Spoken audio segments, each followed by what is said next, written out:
কবি নজরুল ইসলামের একটা কথা ছিল কিংবা একটা লেখা এরকম ছিল, আমি জানি চিরজীবন আমাকে কাটতে হবে, কারণ আমি যে তোমাকে চেয়েছি। আসলেই আমি যে তাকে চেয়েছি এই জন্য আমাকে সারা জীবন কাটতে হবে, কারণ আমি তাকে কোনোদিন পাবো না, আর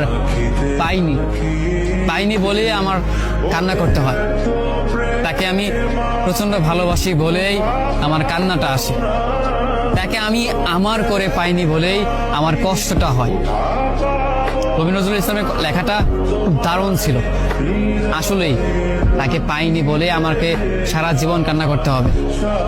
যদি সে আমার এই ভালোবাসাটা বুঝতো, আমার এই অসীম ভালোবাসাটা বুঝে আমাকে একটু বলতো যে আমি অন্যদের মতো কখনোই তোমাকে ছেড়ে যাব না, তাহলে বিশ্বাস করুন পৃথিবীতে হয়তো আমার চাইতে সুখী মানুষ আর কেউ হতে পারতো না।